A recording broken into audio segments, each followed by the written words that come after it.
A very good evening, everyone. So, welcome and thank you for joining us this evening. I am Adlina Afiqah, and I am honored to be your moderator for these thought provoking discussions on FOMO versus JOMO, work culture differences between generations. You may have heard the saying, we cannot direct the wind, but we can adjust the sails. In today's fast moving work environment, some feels that FOMO, which is fear of missing out, is the pressure to always be connected, chase every opportunity, and stay ahead. But there are also people who embrace JOMO, which is joy of missing out, which is they choose mindfulness, balance, and prioritizing meaningful work over constant hustle. But here is the real question. Are you chasing success or are you defining what success truly means to you? Many believe that saying yes to everything guarantees career growth, but does it actually help or does it actually lead to burnout? At the same time, stepping back can be seen as missing out, but could it be the key to smarter, more intentional success? Well, today we have incredible panelists with us that will help to unpack this idea. So the first one will be Mr. Lokesh, which is he will be sharing on Gen Z's first-hand experience with hustle culture. And the next one we have Mr. Hari Prasad, who is a seasoned profession from the older generation, sharing his wisdom on career growth and workplace culture. Lastly, our panelist Mr. Farhan Nordin, the psychologist who will be explaining how FOMO and JOMO affect our well-being. This discussion connects directly to Sustainable Development Goal 8, which focuses on creating fair and healthy work environments where success doesn't come to an expense of mental health. So, let's explore together how do FOMO and JOMO shape the way we work, grow, and live. So, Mr. Hari Prasad, um, what do you think about younger generation um, who approach work-life balance is healthier than your previous generations? Well, thank you, Miss Adlina. Well, in my opinion, work-life balance has changed drastically. First, when I started working, work ended when we walk out of the office. But now, since there are emails and WhatsApp messages after hours, you're always connected. From my point of view, it's much harder now to truly switch off and recharge.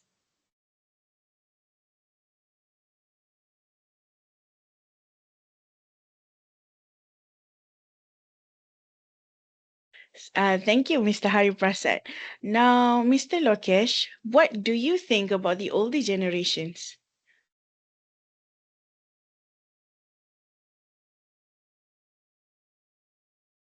What do I think about the older generation?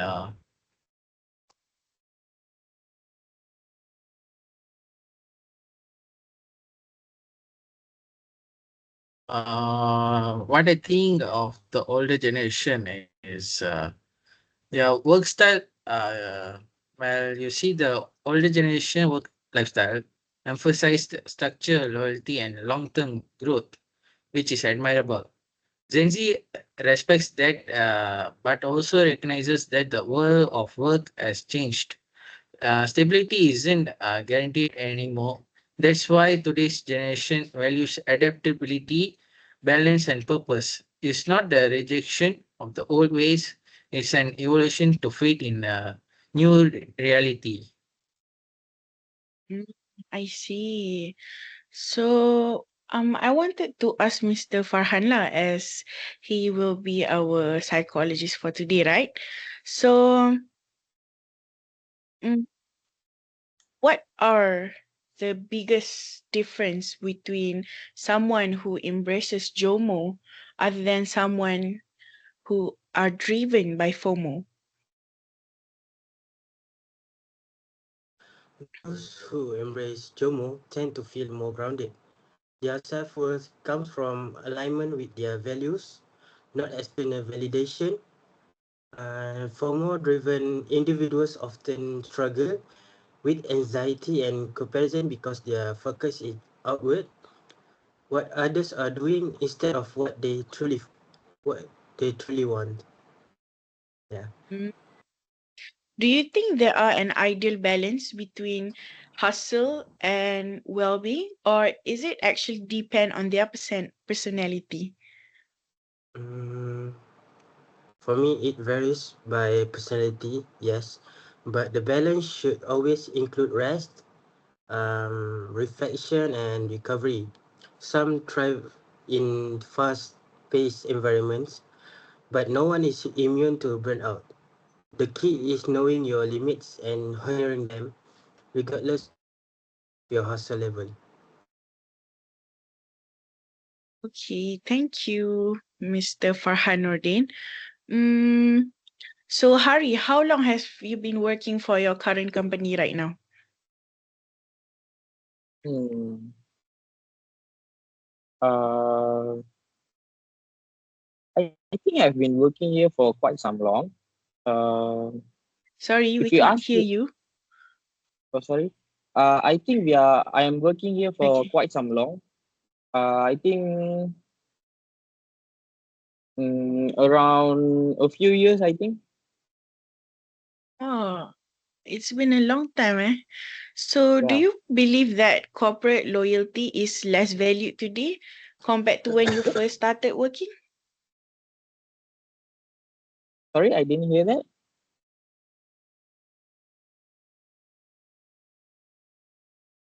Sorry, I didn't hear that. I think we can't hear you well. Can you hear me? Sorry. Can you hear me? Um, it's like very far away from your mic. So maybe you can adjust it first. All right. Did you ask about corporate loyalty? Okay.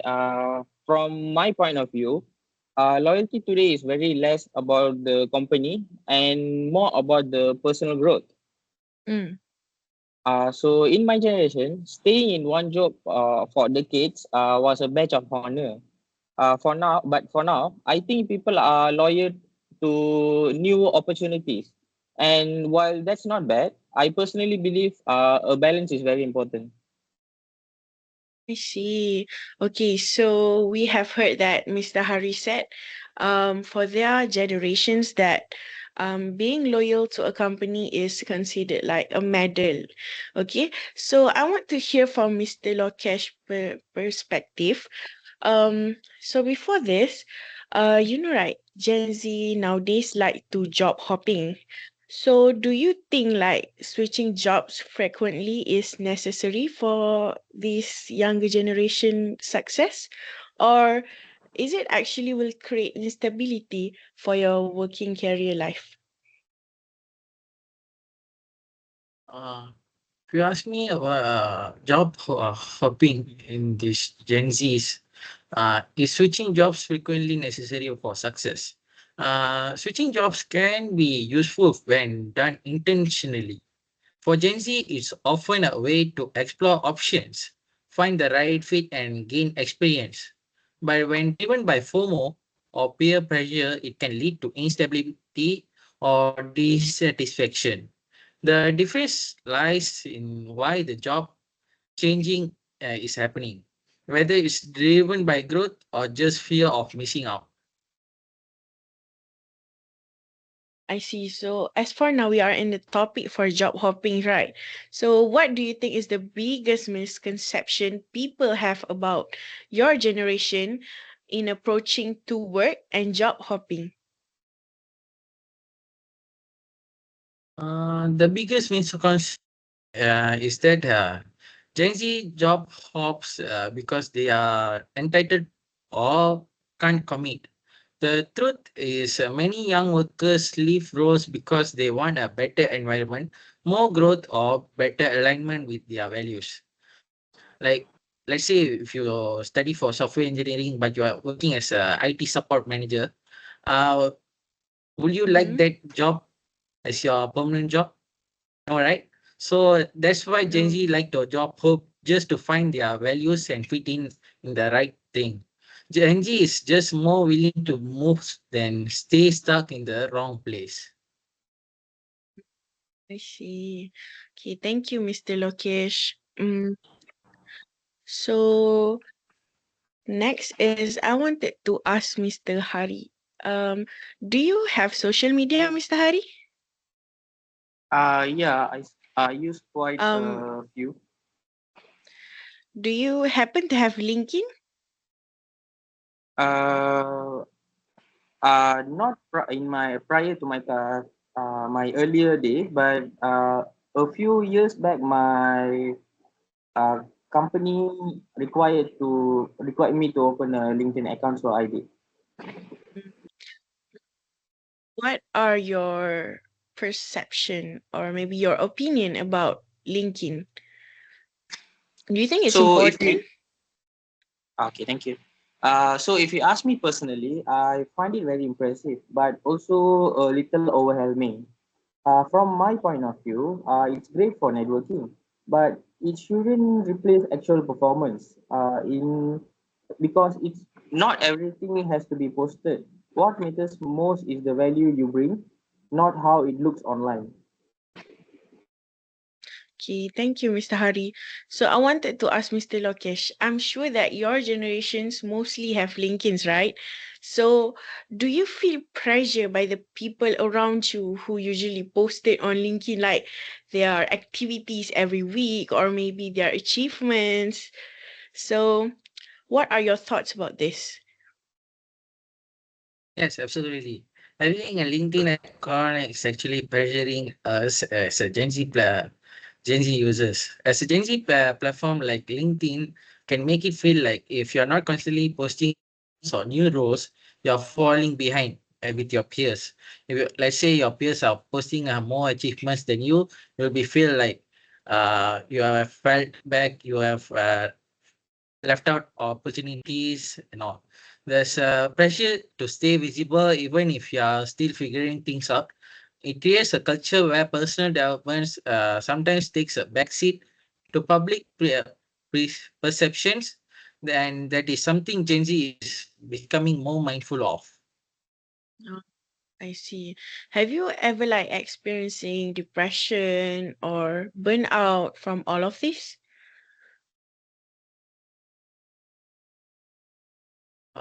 Having depressions, yeah, because if you feel like when you're fed, you are left out with your peers, you obviously will be felt stressed, sad that you are missing out a big opportunity in your life, but your friends are achieving them, and then if you can't do anything about it, you just go into depression and then start to think about it.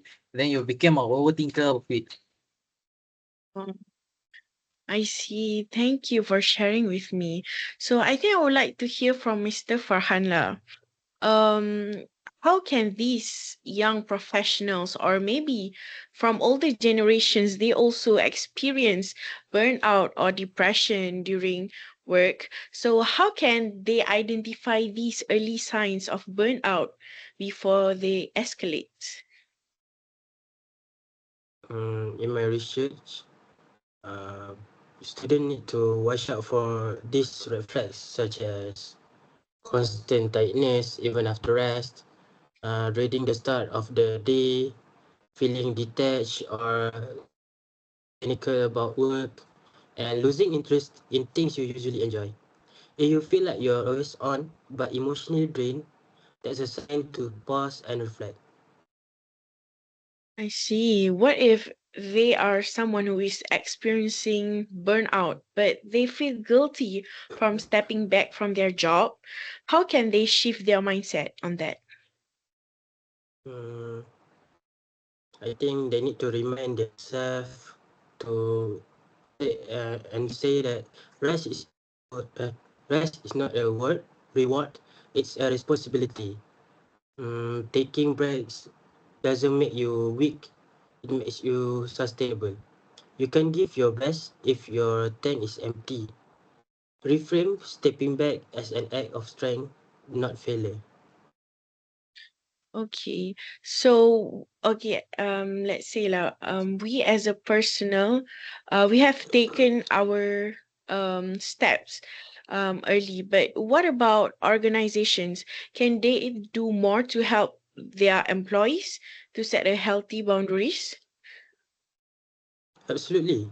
Where leaders model healthy boundaries, like not responding to emails at midnight, it gives permission for others to do the same. Clear expectations, flexible hours, and open conversations about workload can create a culture where boundaries are respected, not punished. I see. Okay, thank you, Mr. Farhan. So I wanted to ask Mr. Hari because you have so many years of experience in working, right? So if you could change one thing about your workplace culture, what would it be? Uh, okay, from my point of view, in my workplace culture, I will tell my younger self not to chase everything at once. I'll try to take it slow because I used to think that being busy was a sign of being success. But I've learned that focusing on what matters is far more valuable. So, in my opinion, taking it slow and steady often leads to better outcomes than rushing things. I see. Thank you, Mr. Hari. What about you, Mr. Lokesh? If you could change one thing about your modern workplace culture, what would it be?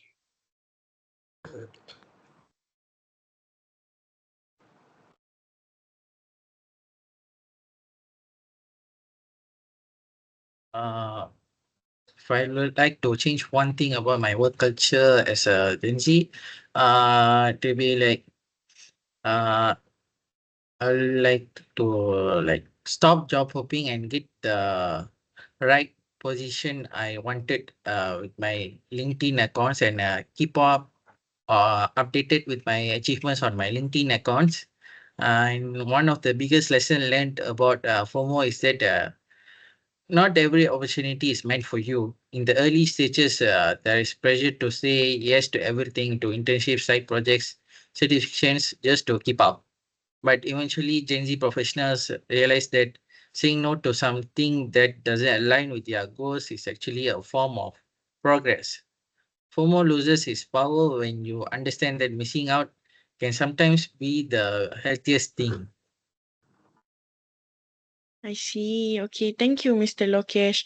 So, talking about FOMO, right? I wanted to ask Mr. Farhan, do you think FOMO is always a bad thing, or does it can actually serve as a motivation when managed correctly? Mm, I think FOMO isn't always negative. It can push us to explore, grow, and stay curious. But the key is intentionally. Are you chasing something because you value it or because you're afraid of being left out? When managed mindfully, FOMO can be sparked, not as stressor. Oh, I see. Thank you for your opinion. But I wanted to ask another question, lah. What is the biggest difference between those who actually embrace JOMO versus those people who are driven by FOMO? Mm, for me, those who embrace JOMO tend to feel more grounded. Their self-worth goals come from alignment with their values, not external validation. For more driven individuals often struggle with anxiety and comparison not because their focus is outward, what others are doing instead of what they truly want. I see. Do you think that people who embrace JOMO are more satisfied in their career? Let's say about long term lah. Mm, I think not all of them, but certain people. Hmm. Okay. Another question I wanted to ask, does workplace FOMO will have the tendency to contribute to imposter syndrome? Mm, yes, very much. When you compare your journey to someone else's highlight, you start doubting your own worth. You feel like you are not doing enough, even when you are. That disconnect between perception and reality often fuels imposter feelings. I see. Mm, okay. What is one small but powerful habit that can help themselves to manage at workplace stress effectively? Hmm. I think Uh, Mr. Farhan set Nordin, a sorry. uh, I think set a 5 minute daily check in with yourself and ask, how am I feeling today? What's one thing I need? I think those two questions are simple act of self awareness that can prevent emotional build up and help you respond to stress rather than just react to it. I see. Thank you, Mr. Farhan Nordin. So, before we wrapped up our discussions for today, I wanted to ask Mr. Hari a question. Mm, if you could go back and give an advice to your younger self, what would it be? Well, if I have to go back and tell them something to my younger self, I'll tell my younger self to prioritize my personal time because people today are expected to be online 24 hours constantly. So coming up in age, I have to do that also. So if I can, I want my personal time to be undisturbed. Okay, thank you, Mr. Hari, for your advice. So, and then I wanted to ask Mr. Lokesh, mm, what are one lesson that took you sometimes to learn when you enter um, your working life right now? Do you have any you mind to share?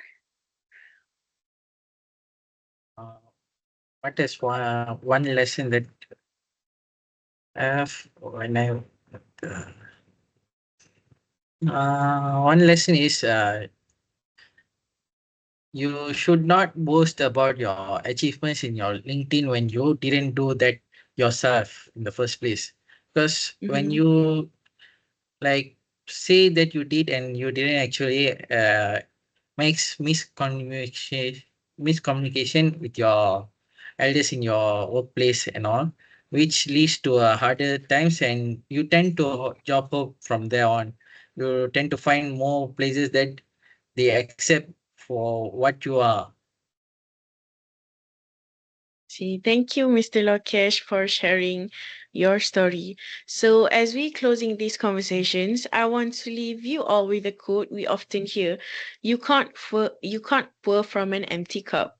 In our pursuit of success, we often forget that rest and reflection are just as important as action. True fulfillments come not from doing everything, but from choosing what truly matters. The insights shared today remind us that FOMO may push us forward, but JOMO allows us to move with purpose. The balance between ambitions and well being is not about choosing one over another, it's about defining success on our own terms. A huge thank you to our incredible panelists for today, Mr. Lokesh, for sharing the raw realities of hustle culture and the pressures of digitally connected career. Our next panelist, I also wanted to thank you, which is our Mr. Hari Prasad, for offering a wisdom on how workplace expectations have evolved nowadays. And lastly, Mr. Farhan Nordin, which is our psychologist, who helped us to understand psychological effects of FOMO and JOMO and how to build a healthier work habits. So your perspectives have made this discussion meaningful and insightful. To everyone here, I leave you with one final thought. Are you chasing success or are you defining what success truly means to you? Thank you, and may your journey be guided not just by ambition, but clarity. Thank you. Thank you. Thank you.